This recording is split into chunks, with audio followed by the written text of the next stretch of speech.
दर्पण the reflection channel की तरफ से दिल की बात डॉक्टर रेनू के साथ और सपोर्टेड बाय दीपिकानी पैशन फॉर फैशन। दोस्तों, ये जो दिल की बात डॉक्टर रेनू के साथ इसको जब शुरू किया था तो बहुत सारी दिमाग में बातें चल रही थी कि इसको शुरू करें, क्योंकि हमारे कोटा के अंदर काफ़ी लोग ऐसे हैं जिनको हम बहुत सारी चीज़ों को उनके बारे में जानते हैं, लेकिन कुछ ऐसी बातें हैं जो हम नहीं जान पाते हैं। कहते हैं ना, कुछ अनछुए पल ऐसे होते हैं जो हम तक नहीं पहुंच पाते हैं। तो जो ये सीरीज़ हमने शुरू की है, इसमें कोशिश यही रहेगी कि हम उनके जिन पलों को नहीं जान सकते हैं उन पलों को छूने की कोशिश करेंगे। इसमें हम जो हमारे सबसे पहले कोटा के जो कहना चाहिए बहुत ही जानी मानी शख्सियत हैं उनको लेंगे, राजस्थान के लेंगे, और पूरे भारत की जो शख्सियत हैं उनको भी हम आप तक पहुंचाएंगे, आपसे हम उनको रूबरू कराएंगे। और आज जो हमारे साथ हैं, ऐसी शख्सियत है हमारे साथ कि वो किसी भी परिचय की मोहताज नहीं है। अगर हम ये कहें कि कहते हैं ना कि आसमान में ऊपर भगवान है, तो वो इस धरती के हमारे भगवान हैं। और आज के समय में जो परिदृश्य चल रहा है, इस समय जो कोविड-19 से हम सब लोग जूझ रहे हैं, उस समय तो वो बिल्कुल हमारे लिए भगवान बन करके हमारे साथ आए हैं। जी हाँ, वो हैं सीनियर प्रोफेसर और head of neurology, principal and controller, government medical college and associate group of hospital Kota. जी हाँ, बहुत लोग समझ गए होंगे, मुझे नाम लेने की भी ज़रूरत नहीं पड़ेगी क्योंकि सबको पता है। जी हाँ, मैं बिल्कुल बात कर रही हूँ डॉक्टर विजय सरदाना जी की। हमने जब सोचा कि हमारी जो सीरीज़ शुरू हो रही है, तो इस सीरीज़ को शुरू करने में सबसे पहले हम डॉक्टर विजय सरदाना जी को ही लेकर के आए, क्योंकि जैसा मैंने कहा ना, कहते हैं कि किसी काम को जब आप शुरू करते हैं तो भगवान का आशीर्वाद मिलना बहुत ज़्यादा ज़रूरी हो जाता है। और मैंने जैसे बोला कि इस धरती के भगवान हैं हमारे डॉक्टर्स, जो हमें एक नया जीवन देते हैं। उसीलिए मैंने डॉक्टर विजय सरदाना जी के साथ हमने हमारी इस सीरीज़ को शुरू किया। और डॉक्टर सरदाना जी की जहाँ तक हम बात करें तो डॉक्टर सरदाना जी वास्तव में जितना बड़ा उनका नाम है, उतने ही वो बहुत ही ज़्यादा सॉफ्ट हैं। अपने पेशेंट, अपने मरीज़ों के लिए वो भगवान बन करके उनका इलाज करते हैं। कभी भी, किसी भी वक्त जब भी मरीज़ उनके पास पहुंचता है, वो मरीज़ की पूरी बात को अच्छे से सुन करके उसके इलाज को पूरा करने की कोशिश करते हैं। तो चलिए, ज़्यादा इंतज़ार नहीं कराते हैं और हम जोड़ते हैं हमारे साथ डॉक्टर विजय सरदाना जी को।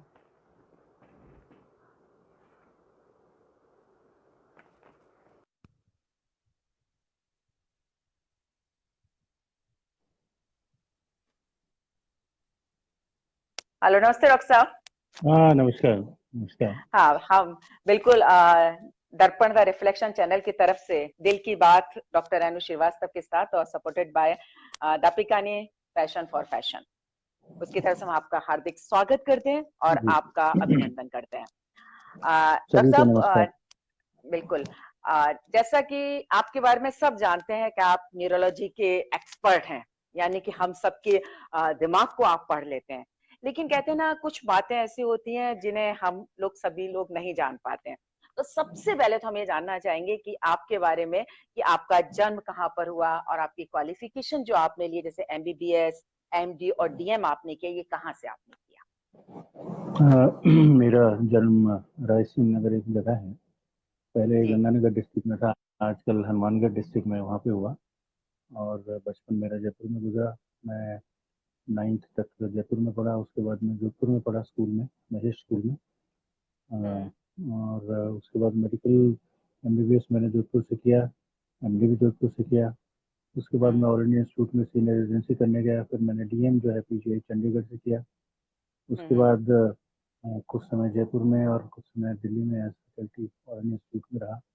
और हम्म। यहाँ कोटा ज्वाइन करने से पहले मैं हम्म। दिल्ली के ऑल इंडिया इंस्टीट्यूट में फैकल्टी था, असिस्टेंट हम्म। प्रोफेसर। उसके बाद से 1999 में जब मैं कोटा आया, तो उसके बाद से मैं हम्म। 20 साल करीब। हम्म।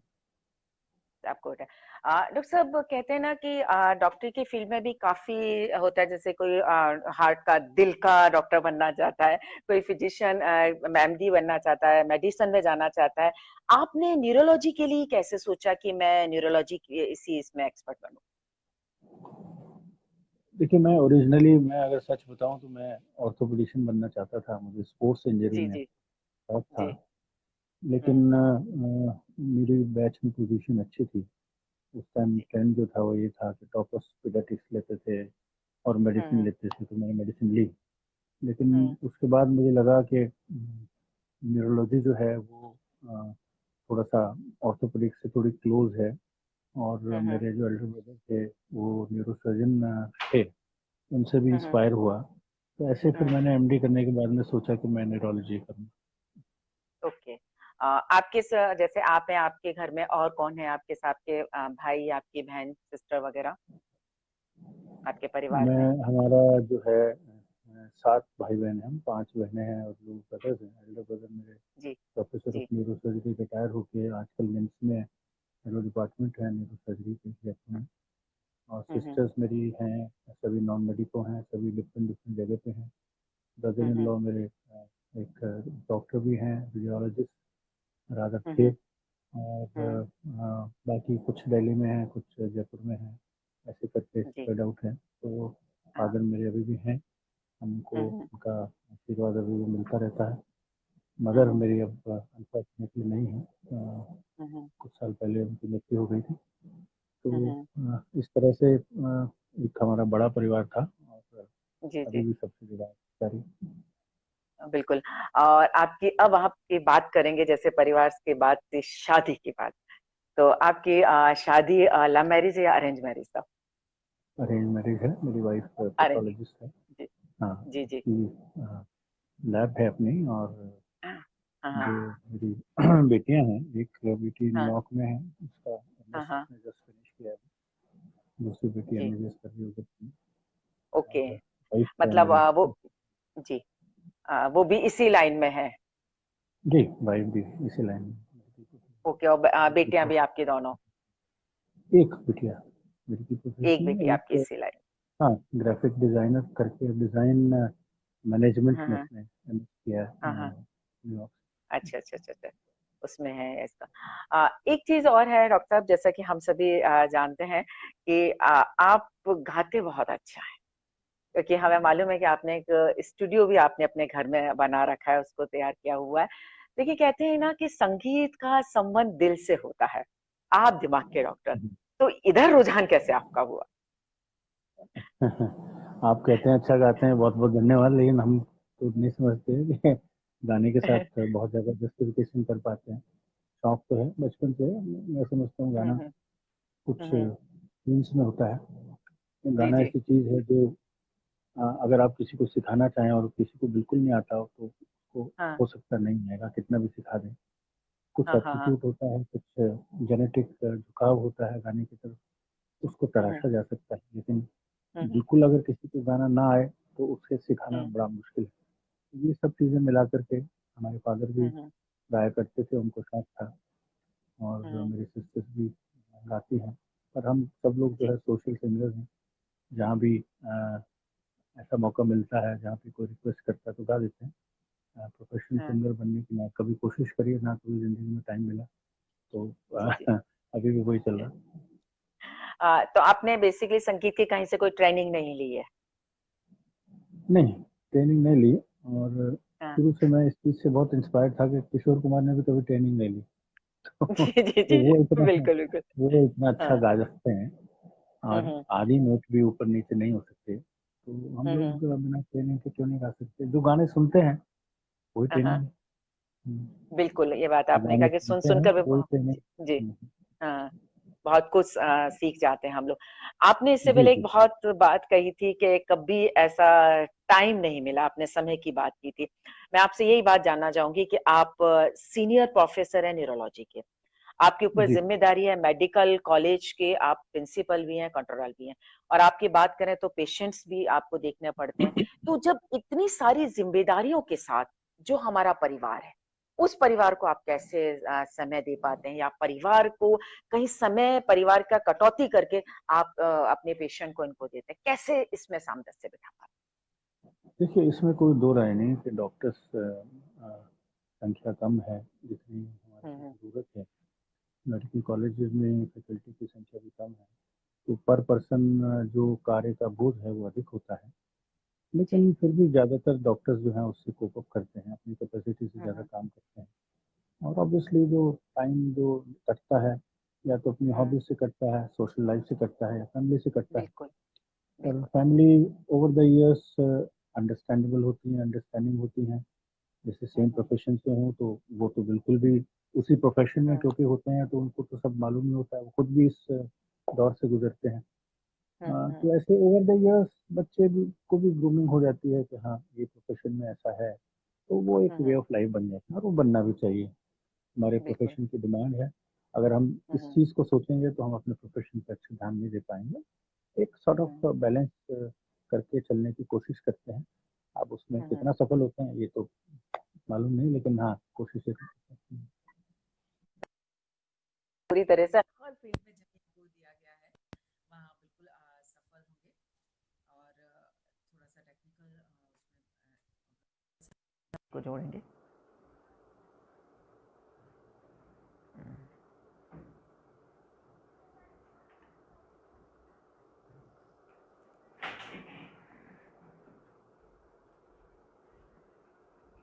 एक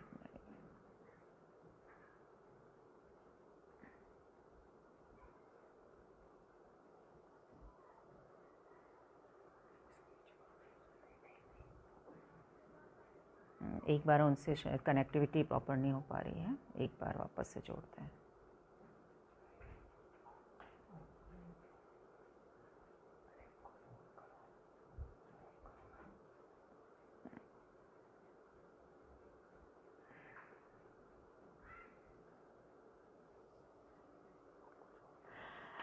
बिल्कुल अभी बस थोड़ी कनेक्टिविटी की प्रॉब्लम आ रही है। डॉक्टर सरदाना जी वापस हमारे साथ जुड़ेंगे, वापस हम उनसे बहुत सारी बातें करेंगे, उनके प्रोफेशन के बारे में जानेंगे। और जैसा कि मैंने कहा कि उनका एरिया ऑफ प्रैक्टिस की अगर हम बात करें तो वो है उनका एपिलेप्सी यानी मिर्गी, माइग्रेन और न्यूरोलॉजी ट्रीटमेंट। वो इन सब में बहुत ज़्यादा एक्सपर्ट हैं। उसी तरीके से हम उनसे इस बारे और कोविड-19 की अगर हम बात करते हैं, कोरोना वायरस की हम बात करें, इस समय जो बीमारी हो रही है उसमें बिल्कुल डॉक्टर साहब हमसे जुड़ चुके हैं। हाँ हाँ बिल्कुल डॉक्टर साहब थोड़ा टेक्निकल, क्योंकि कहते हैं ना भले हम डिजिटल युग में जा रहे हैं, 21वीं सदी में जा रहे हैं, टेक्निक के साथ आगे बढ़ रहे हैं, पर ये कुछ छोटी मोटी हमारी टेक्नोलॉजी में अभी भी खामियां हैं जिससे कनेक्टिविटी थोड़ी सी हम लोग की दूर हो कोई बात जाती है। नहीं। आ, ये टेक्निकल स्नैग और ये जी टेक्निकल चीज़ों की हाँ अनरिलायबिलिटी है जो ह्यूमन माइंड को अभी भी सुपीरियर बनाती है, और वो सुपीरियर हमेशा रहेगा।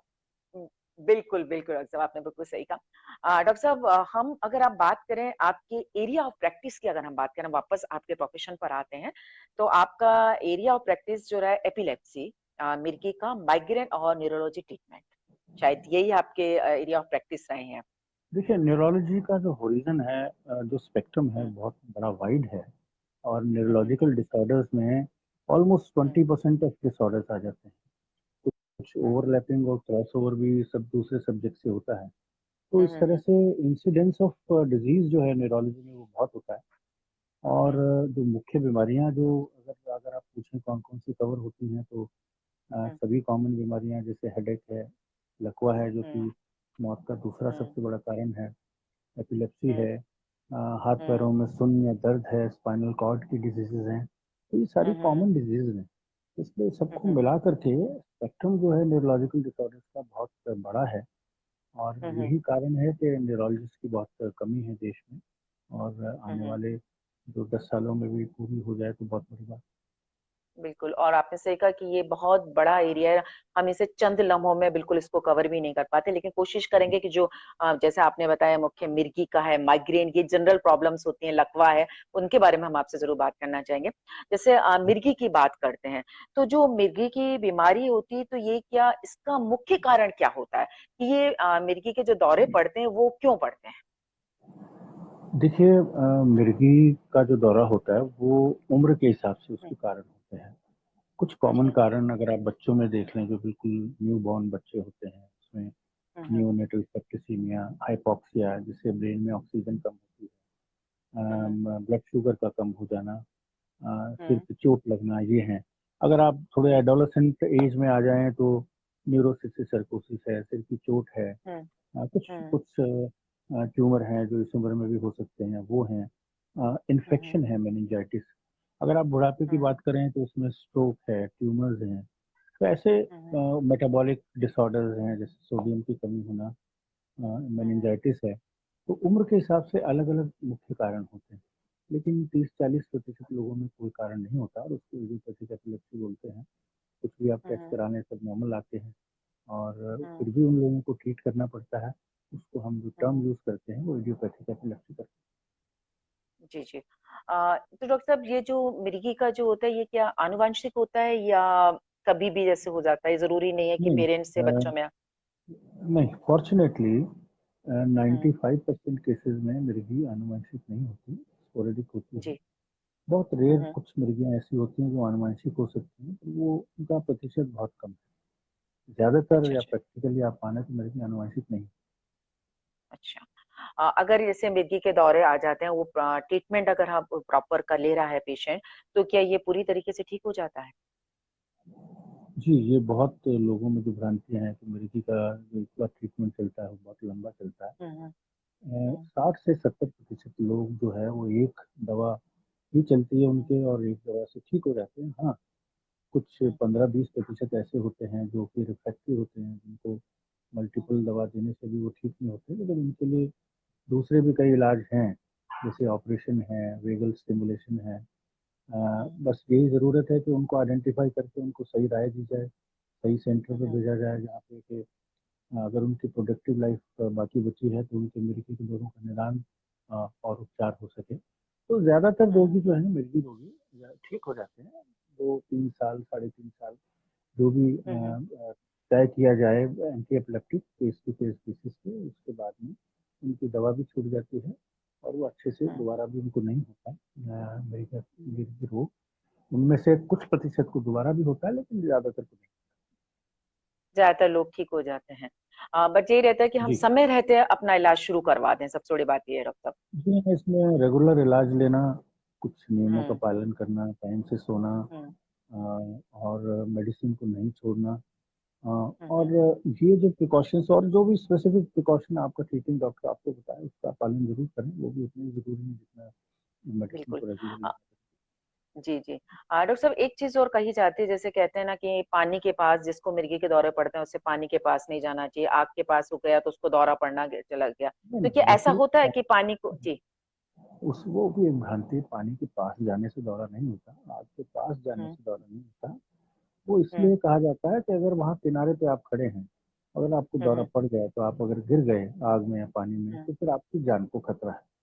ऐसे अगर आप जी। तैरेंगे या व्हीकल चला हुँ, रहे हैं और आप उस आपका ब्लड लेवल पूरा मेंटेन नहीं है, आपको बार-बार दौरे पड़ते हैं। तैरते वक़्त हुँ, हुँ, या ड्राइव करते वक़्त अगर आपको दौरा पड़ गया तो आप बेहोश हो जाएँगे, तो एक्सीडेंट का और जान हुँ, का खतरा रहेगा। तो ऐसा हुँ, कोई भी काम करने से मना किया जाता है जिसको करते वक़्त अगर दौरा पड़े, तो आपकी जान को खतरा हो। अदरवाइज़ हुँ, हुँ। आग के पास जाने मात्र से और पानी के पास जाने मात्र से दौरा नहीं होता। नहीं पड़ता है। अगर आप अ, सेफली खड़े हैं, हुँ, पानी से डिस्टेंस पे हुँ, खड़े हैं, आपके साथ कोई है, किनारे पे भी हुँ, खड़े हैं, हुँ, आप सुपरवाइज़ तरीके से खड़े हैं, तो आप खड़े रह हुँ। सकते हैं इसके बाद।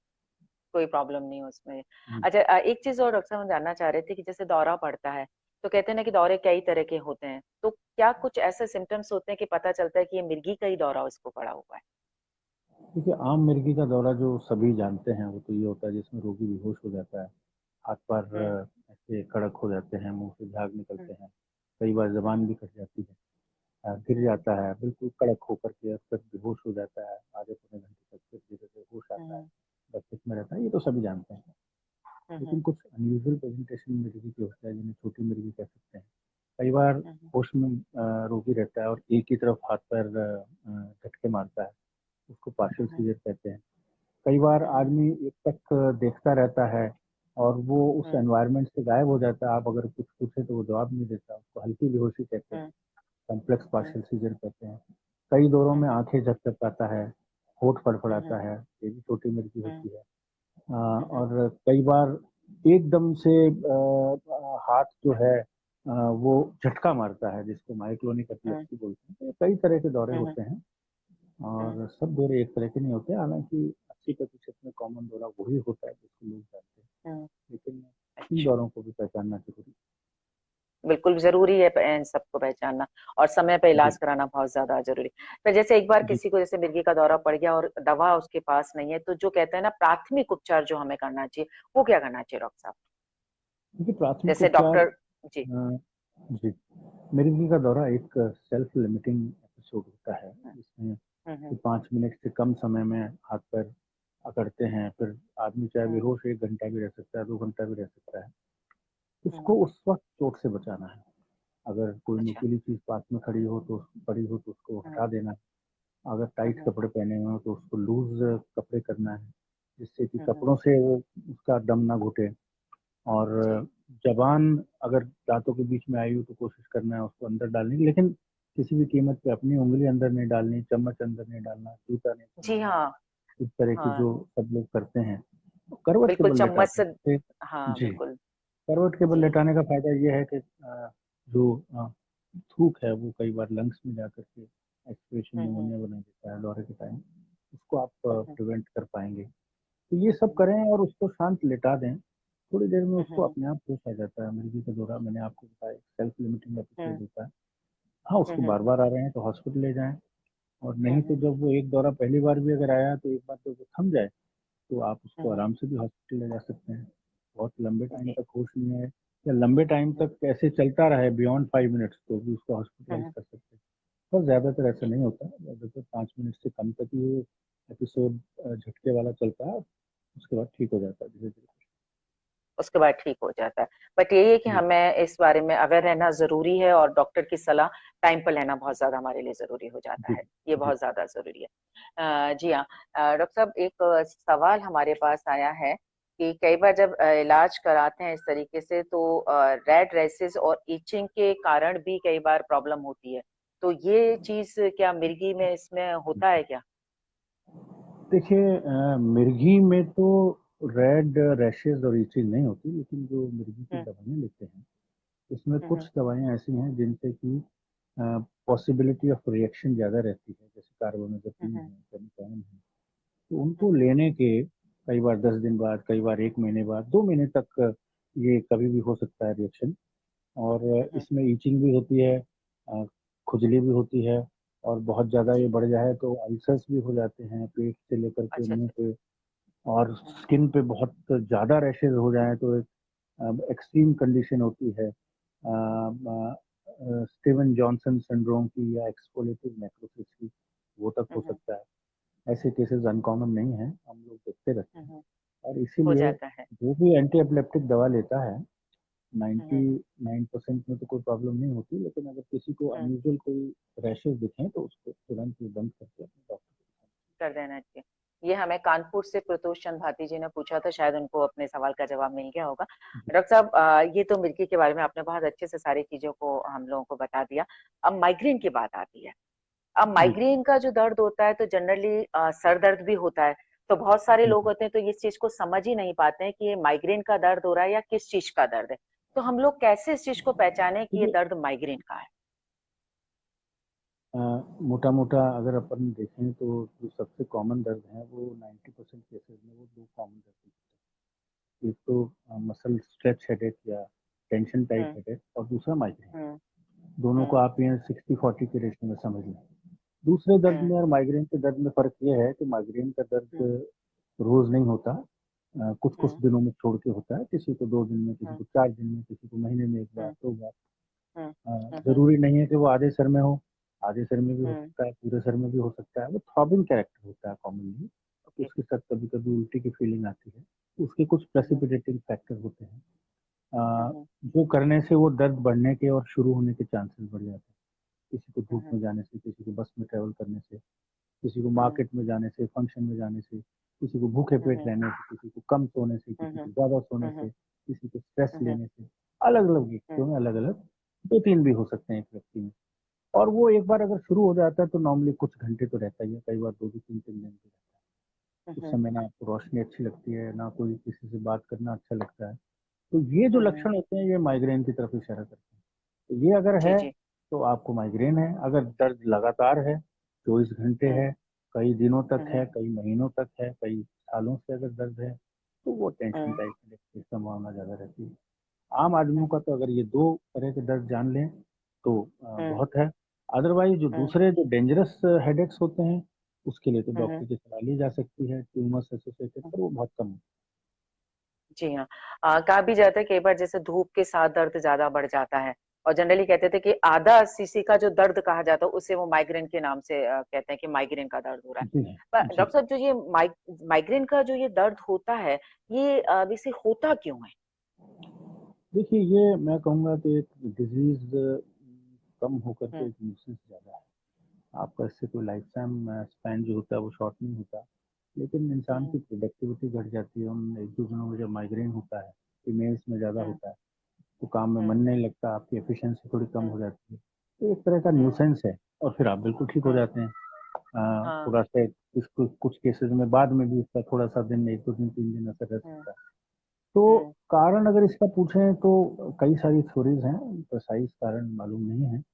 कुछ लोग हम्म। कहते हैं न्यूरो ट्रांसमीटर्स के कारण होता है, कुछ लोग कहते हैं जो हम्म। वेसल्स होती हैं उनके स्पंदन के कारण होता है, और हम्म। स्पंदन का कारण भी न्यूरो ट्रांसमीटर्स का इंटरप्ले है। हम्म। तो ये माने कि हम्म। कारण अभी प्रिसाइजली मालूम नहीं है। कुछ टारगेट हम्म। एरियाज है जहाँ पे रिसर्च भी होती है, जो जिसको टारगेट करके दवाइयाँ भी दी जाती हैं, और हम्म। दवाइयाँ पार्शली सक्सेसफुल भी होती हैं, और दवाइयों से हम्म। इसको ट्रीट इस हद तक किया जा सकता है कि इसकी फ्रीक्वेंसी और ड्यूरेशन को इतना कम किया जा सके कि ये एक पेन ना बने लाइफ में, और हम्म। एक्सेप्टेबल एक इसकी फ्रीक्वेंसी और ड्यूरेशन हो जाए।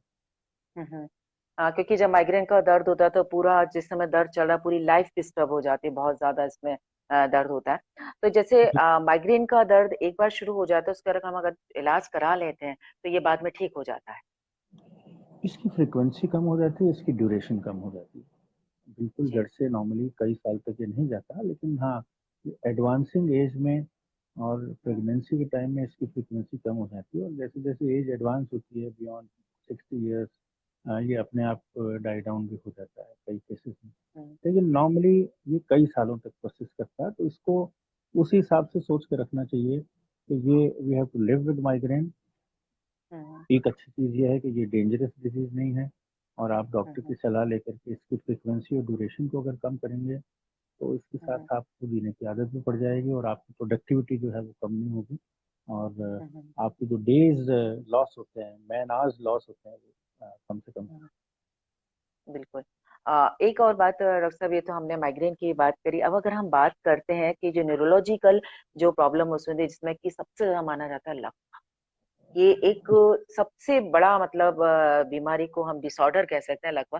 तो जैसे जो लकवा अगर किसी व्यक्ति को है रहा है, पैरालिटिक अटैक अगर किसी व्यक्ति को आ रहा है, तो क्या सिम्टम्स होते हैं शुरू में ही अगर पता चल जाए, ताकि आज इसके जो ज्यादा परिणाम, भयंकर परिणाम होते हैं, हम उनसे बच सकते देखिए, मैंने कहा कि लकवा जो है दूसरा सबसे बड़ा कारण है डेथ का अपने कंट्री में, हैं? हम्म। और सबसे बड़ा कारण है डिसेबिलिटी। हम्म। पोलियो से भी ज़्यादा है, फूड एक्सीडेंट से भी हम्म। ज़्यादा है, सभी से ज़्यादा है, और डेली करीबन 1900 लोग हैं जो लकवे की वजह से पूरे भारत में मरते हैं। हो सकता है ये फिगर अब और भी बढ़ गया हो। तो जो कॉमन लक्षण है लकवे का, एक तरफ का हाथ पैर का एकदम से रह जाना, अधरंग भी बोलते हैं हम्म। जिसको, तो सब जानते हैं। लेकिन जी। कुछ लकवे के लक्षण ऐसे होते हैं जो अनकॉमन होते हैं, उनको भी हम्म। जानना जरूरी है।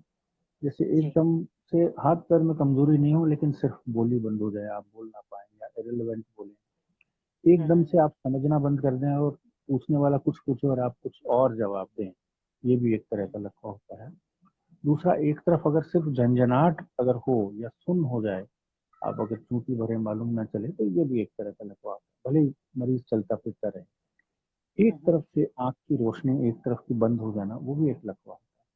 कई बार हम्म। लकवे का लक्षण बहुत ज्यादा तेज सरदर्द भी होता है, हम्म। उल्टियों के साथ में, और एकदम से यादाश्त का कम हो जाना, कैलकुलेशन भूल जाना, ये भी अनकॉमन जो है लकवे के कारण होते हैं। इनका भी ध्यान रखना चाहिए। लेकिन सब ये कैरेक्टरिस्टिकली सडन होता है। तो सडन अगर कोई भी चेंज हो, चाहे वो बिहेवियरल चेंज हो, चाहे विजन में चेंज हो, चाहे और किसी बॉडी के पार्ट के फंक्शन में चेंज हो, तो लकवे का शक करना चाहिए, और आपको जल्द से जल्द डॉक्टर के पास ले जाना और उसे एक चीज और कहा जाता है, जैसे ब्लड प्रेशर हाई होने का भी लकवे से कोई संबंध होता है, क्योंकि ब्लड प्रेशर हाई हो गया, उससे पैलेटिक अटैक आया? चाहिए। बहुत सीधा संबंध है, और ब्लड प्रेशर का रोल जो है बहुत ज़्यादा हम्म। है दोनों तरह के स्ट्रोक में। दोनों तरह का स्ट्रोक माने, एक तो वो इस्कीमिक स्ट्रोक जिसमें खून की नस बंद होती है, जो कॉमन है हम्म। 70 हम्म। से 80% में, और एक वो जिसमें खून की नस फटती है, दोनों में हाइपरटेंशन एक बहुत बड़ा रिस्क फैक्टर है। अनफॉर्चुनेटली हमारी कंट्री में अ, कई सालों तक लोग ब्लड प्रेशर चेक नहीं करवाते हैं। 40 साल बिल्कुल। 50 साल की उम्र में कई लोग ऐसे होते हैं जो पहली दफ़ा ब्लड प्रेशर चेक कराते हैं। हम्म। ऐसा हम्म। नहीं होना चाहिए। और उसको मेरे ख्याल से 35 साल की उम्र के बाद तो साल में एक बार तो कम से कम चेक करवाना चाहिए, जिससे कि अगर हम्म। आपको ब्लड प्रेशर है तो आप उसका टाइमली ट्रीटमेंट लें, क्योंकि कई सालों तक भी ब्लड प्रेशर का कोई लक्षण नहीं होता। क्योंकि जी। कॉमन बिलीफ है कि ब्लड प्रेशर की वजह से चक्कर आते हैं, सर दर्द होता है, लेकिन ऐसा नहीं है। ब्लड प्रेशर साइलेंटली बढ़ता रहता है। इस तरह की हम्म। कॉम्प्लिकेशन से कई बार पहली दफ़ा मालूम चलता है, जो कि अनफॉर्चुनेट सिचुएशन होती है। इसलिए उसका नापा जाना और उसको कंट्रोल करना ही सबसे हम्म। अच्छा उपाय है। उसका क्योंकि कोई लक्षण नहीं। बिल्कुल, तो हमें अपने ब्लड प्रेशर को भी टाइम टू टाइम अपना चेक कराते रहना चाहिए। जी। अच्छा, एक चीज और, जैसे डॉक्टर साहब लकवा आ जाता है, तो लकवे का जैसे प्रॉपरली टाइम से डॉक्टर के पास हम पहुंच गए, हमने इलाज शुरू कर दिया, तो क्या वो ठीक हो जाता है, वापस आदमी की लाइफ नॉर्मल हो जाती है? देखिए, पिछले कुछ वर्षों में एक हम्म। लकवा ऐसा फील्ड है जिस फील्ड में ट्रीटमेंट में बहुत बड़े एडवांसेस हुए हैं। 4.5 घंटे में जो इस्कीमिक स्ट्रोक होता है, अगर रोगी पहुंचता है, अगर वो हम्म। एलिजिबल कैंडिडेट है तो उसको थ्रोम्बोलिटिक थेरेपी देते हैं, जिससे कि ऑलमोस्ट 30 to 33% लोगों में वो क्लॉट डिजॉल्व भी हो जाता है। हम्म। अगर 10 में से 3 में भी डिजॉल्व हो जाए और उनको लकवा नहीं हो, तो आप सोचिए कितना बड़ी बात है। उन 3 जनों को, 3.5 जनों को वो अपना काम फिर से कर पाएंगे। जी। अपनी इकोनॉमी, फैमिली की, फैमिली मेंबर सब उन पर डिपेंडेंट होते हैं, वो अपना काम कर पाएंगे। एक तो ये हम्म। नई चीज़ है। दूसरा, क्लॉट को मैकेनिकल थ्रोम्बेक्टमी के जरिए कैथ हम्म। लैब्स में आजकल निकाला भी जा सकता है। उसको आप 12 घंटे में भी कर सकते हैं, 24 घंटे तक भी कर हम्म। सकते हैं।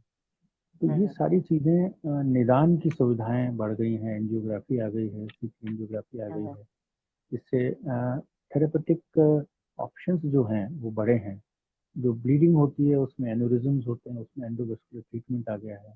तो ये हम्म। न्यूरोवेस्कुलर जो ब्रांच है, ये बहुत ज़्यादा डेवलप हुई है पिछले कुछ समय में। और लकवे का इलाज जो है वो what it was 20 years ago has completely और सिग्निफिकेंटली चेंज। तो मतलब इसका इलाज अगर हम टाइम से करें तो इसका इलाज हो जाता है। जी। जी। डॉक्टर साहब, ऐसा नहीं है आज कि के परिदृश्य। 100% लोग ठीक हो सकते हैं, लेकिन हम्म। सिग्निफिकेंट नंबर ऑफ लोगों को डिसेबिलिटी से बचाया जा हम्म। सकता है। हम्म। और जिनकी डिसेबिलिटी हो उसको भी कोशिश करके कम से कम डिसेबिलिटी हो इसकी कोशिश की जा सकती बिल्कुल, मतलब ये भी पता लगता है कि जैसे कितना परसेंट आपका नुकसान हुआ है उसमें, लगता है उसके ऊपर भी डिपेंड करता है। है। जी, इस पे बहुत डिपेंड करता है। आपका नुकसान अगर बड़ा है तो आप हम्म। कुछ भी कर लें, कितने भी साल आप फिजियोथेरेपी कर लें, पूरा इम्प्रूवमेंट नहीं होता है। लेकिन अगर हम्म। डैमेज छोटा है और किस जगह हम्म। पे है उस पर भी निर्भर करता है, किस साइड में है उस पर भी निर्भर करता है, तो आप हम्म। फंक्शनल हो सकते हैं। आप इतना हम्म। फंक्शनल हो सकते हैं कि आप अपने काम पे भी वापस जा सकें। तो बहुत सारे जी जी। फैक्टर्स इसमें इंटरप्ले करते हैं। हम्म। डॉक्टर साहब, एक बहुत बड़ी बात, आज के समय की हम बात करें, वर्तमान समय की, हम सभी जानते हैं कि इस समय पूरा विश्व कोरोना वायरस नाम की एक बीमारी से जूझ रहा है। और ये जी। कहा जा रहा है कि कोरोना वायरस में वो व्यक्ति सबसे पहले संक्रमित हो रहे हैं जो किसी ना किसी बीमारी से पहले से ग्रसित है। यानी कि अगर पहले से आप जी। किसी बीमारी के चपेट में हैं, आपकी इम्यूनिटी पावर अगर कम है, तो कोरोना वायरस के संक्रमण में आप आ जाते हैं। अगर हम जी। न्यूरोलॉजिकल बात करें, तो जो ये हमारे पेशेंट जो हमने अभी बात करी, चाहे मिर्गी की, माइग्रेन की, या लकवे की बात करें, या और भी किसी तरह की बात करें, तो कोरोना वायरस से वो संक्रमण में नहीं हो, तो उसके लिए उनको क्या सावधानी रखनी चाहिए? देखिए, यहाँ मैं थोड़ा सा करेक्शन ये करना चाहूँगा कि संक्रमित तो जी। यंगस्टर्स भी होते हैं, बल्कि हमारे जो पेशेंट्स हैं ज़्यादातर तो उसमें जवान लोग हैं जो संक्रमित हुए हैं। हम्म। लेकिन जो एल्डरली पॉपुलेशन है और जिसमें दूसरी बीमारियां हैं, उनको गंभीर इन्फेक्शन का खतरा ज़्यादा होता है और उनमें मोर्टेलिटी की और डेथ होने की संभावना ज़्यादा रहती है। हमारे जी। यहाँ जितनी डेथ हुई हमने देखा है कि ज़्यादातर पेशेंट्स को डायबिटीज़ थी, उसको किडनी डिजीज़ थी। तो ये दो तो हम्म। सबसे बड़े मतलब कोमॉर्बिडिटी की कंडीशंस हैं जिसमें कि खतरा रहता है गंभीर संक्रमण का। इसके अलावा ब्रोंकियल अस्थमा, सीओपीडी और कोई भी ऐसी वजह जिसकी वजह से आपकी इम्यूनिटी कम है, चाहे आप लॉन्ग टर्म स्टेरॉइड्स हो, आप दूसरे इम्यूनोसप्रेसिव हो, पोस्ट ट्रांसप्लांट हो, आपको कोई दूसरी मेलिग्नेंसी या कैंसर हो जिसकी वजह से आप कीमोथेरेपी ले रहे हो, कई और दूसरे कारण भी हो सकते हैं। तो ऐसे रोगियों को स्पेशल ध्यान रखना चाहिए। अगर वो संक्रमित हो चुके हैं तो उनकी कंटिन्यूस वॉच रखनी चाहिए। आईसीयू हम्म। ट्रीटमेंट की अगर ज़रूरत है तो आईसीयू ट्रीटमेंट उनको देना चाहिए। और घर में सबसे बड़ी बात है, देखिए इस बीमारी से बचने का सबसे बड़ा तरीका है कि इसको होने ही ना दिया जाए। और जी। ना होने देने के लिए ये है कि जो हमारे घर में एल्डरली पॉपुलेशन है, हमारी सोसाइटी में हम्म। एल्डरली पॉपुलेशन है, उसकी इंटेंस मॉनिटरिंग की जाए। सरकार का एक प्रोग्राम हम्म। भी है लीसा, जिसमें हम्म। कि डोर टू डोर कॉलोनीज में सर्वे करके एल्डरली पॉपुलेशन के बारे में, उनकी वेलबींग के बारे में जानकारी ली जाती है। और अगर उनको कोई प्रॉब्लम है तो उनको प्रायोरिटी से एडमिट भी कराया जाता है, उनकी टेस्टिंग भी की जाती है। पर ये सब घर वालों को भी ये सब ध्यान रखने की बात है। अब जब से हम्म। ये अनलॉक हुआ है, देखिए, अब पहले तो ये चिकित्सकों की जिम्मेवारी थी प्राइमरी, लेकिन अब ये राइट। चिकित्सकों और जनता की सबकी एक कलेक्टिव जिम्मेदारी है। बिल्कुल। अदरवाइज जितनी क्रॉस ओवर और जितनी पॉपुलेशन आ जा रही है, आपस में मिल रही है, कई बार ये डर लगता है कि बहुत ज़्यादा केसेस एक साथ ना आ जाएं। पिछले 2-3 दिनों में हम्म। कुछ केसेस आए भी। इससे सबसे ये अपील है कि जो गवर्नमेंट की गाइडलाइन है सोशल डिस्टेंसिंग हम्म। की, मास्क पहनने की, रिपीटेड हैंड वॉशिंग की, और जो जो भी समय से समय पर समय टाइम टू टाइम जारी की गई है, उनका आप पालन करें। और बेसिकली अब जो है कमान आप लोगों के हाथ में है कि राइट। कम से कम केसेस आए। आप लोग अगर एहतियात बरतेंगे तो ऐसा जरूर होगा। हाँ, बिल्कुल कहा भी जाता है ना कि कोरोना से अपनी सुरक्षा रखना ही सबसे बड़ा बचाव हो जाता है। अनलॉक ज़रूर हो गया, बाज़ार खुल गए, ऑफ़िसेज़ खुल गए हैं। इस समय सबसे ज़्यादा हमारे ऊपर आ चुका है कि हम अगर बहुत ज़्यादा ज़रूरी है तो घर से बाहर निकलें, अन्यथा अपने घर में ही सुरक्षित रहें। तो ये कहते हैं ना कि बाज़ार में सब कुछ मिल सकता है, नहीं मिलती तो हमारी ज़िंदगी नहीं मिलती है और हमारी ज़िंदगी जी। बहुत ज़्यादा कीमती है और उस ज़िंदगी को बचाना है, तो घर से बाहर निकलने से पहले एक बार हम ज़रूर सोच लें कि जिस काम के लिए हम घर से बाहर जा रहे हैं, क्या वो हमारी ज़िंदगी से ज़्यादा ज़रूरी है क्या? तो आपने ये बिल्कुल सही स्लोगन भी कहा यही है कि कि डरना डरना नहीं है, लेकिन सावधान हाँ, रहना। और बिल्कुल डरना नहीं है और सावधान रहना है, बिल्कुल। कहते हैं ना कि डरना नहीं है और बिल्कुल डट करके कोरोना का मुकाबला करना है और सबसे बड़ी बात मैं पूरे मतलब विश्व की तरफ से जो हमारे कोरोना योद्धा हैं, आप डॉक्टर्स, आपको दिल से हम सैल्यूट करते हैं। क्योंकि रियली डॉक्टर साहब जो कहा जाता है ना कि इस धरती पर भगवान, वास्तव में आप भगवान हैं, एक नई ज़िंदगी हम लोगों को आप देते हैं। तो रियली आपको हम लोग सैल्यूट करते हैं इस चीज़ के लिए। नहीं, बहुत और बहुत धन्यवाद। लेकिन हम अपना सब लोग अपनी ड्यूटी कर रहे हैं और ये तो करना ही है सबको। और नहीं डॉक्टर साहब फिर ये भी हमारी क्योंकि हम एथिक्स लोग भी जब है, हम लोग इस चीज़ की ओथ भी लेते हैं, तो ये तो हमारा पार्ट ऑफ हुँ। जॉब है, हमें करना ही नहीं, जैसे हम लोग देखते हैं ना, हम लोग खाली मास्क लगाते हैं, उसमें इतने परेशान हो जाते हैं। आप लोग पूरा पीपी किट पहन करके इतनी गर्मी में भी पेशेंट जो वहाँ पर उनकी जिस तरीके से देखभाल करते हैं, रियली बहुत ही ज़्यादा मतलब इस आपकी जॉब को हम लोगों को दिल से सलाम करते हैं हम लोग। और जैसा कि मैंने डॉक्टर साहब पहले आपसे बात की थी और सभी ये भी कर रहे होंगे कि संगीत की बात की थी हमने, कि आप बहुत अच्छा गाते हैं। तो चलते-चलते एक बहुत ही खूबसूरत आपकी आवाज़ में एक गीत। आपने चलते चलते बोला तो मैं एक लाइन इसी एक जो गाना है चलते चलते, जी, उसी की जी। मैं एक लाइन सुना देता हूँ। चलते चलते मेरे ये गीत याद रखना, कभी अलविदा ना कहना, कभी अलविदा ना कहना। रोते हंसते बस यूं ही तुम गुनगुनाते रहना, कभी अलविदा ना कहना, कभी अलविदा ना कहना। चलते चलते। थैंक बिल्कुल डॉक्टर साहब कभी अलविदा नहीं कहेंगे और मौका लगेगा वापस फिर से आपको जोड़ेंगे क्योंकि आपका फील्ड इतना बड़ा फील्ड है कि कुछ चंद लम्हों में हम उसको बांध नहीं सकते और लोग भी जानना चाहते हैं कि जो न्यूरोलॉजी एक ऐसा सब्जेक्ट रहा है कि अभी तक किसी की समझ में पूरी तरीके से नहीं आया है। तो कहते हैं ना दिमाग को अभी तक कोई भी नहीं पढ़ पाया। दिल को हम पढ़ सकते हैं, दिल से कनेक्ट हो सकते हैं, लेकिन किसी के दिमाग में क्या चल रहा है वो नहीं पढ़ सकते हैं। तो इसके बारे में और भी हम आपसे फिर जुड़ेंगे, आपसे बात करेंगे। आज आप हमारे साथ जुड़े, आपने इतनी अच्छी-अच्छी दिल से बातें की और दिल से लोगों ने आपको सुना, इसके लिए आपका तहे दिल से हम शुक्रिया अदा करते हैं। थैंक यू डॉक्टर साहब, थैंक यू वेरी मच। धन्यवाद रेणु जी, और सभी को धन्यवाद, सभी थैंक सुनने यू। वालों को। थैंक यू डॉक्टर साहब। ये थे डॉक्टर विजय सरदाना जी, जिनसे हमने दिल से बात की। उन्होंने हमें बहुत सारी विस्तृत जानकारियां दी कि किस तरीके से हम लोग अपनी बीमारी ना हो उसके लिए सावधानियां बरत सकते हैं। और आज के परिदृश्य में जब कोविड-19 का ये दौर चल रहा है, तब बहुत ज्यादा जरूरी हो जाता है कि हमें सारी सावधानियों को रखना है। फिर हम मिलेंगे अगले संडे को एक नई जो हमारी शख्सियत है उनके साथ मिलेंगे। और बिल्कुल, और हम यही कहेंगे, हम यानी कि बात करिएगा डॉक्टर रेनू के साथ। तो फिर अगले संडे को फिर आपसे हमारी मुलाकात होगी। नमस्कार।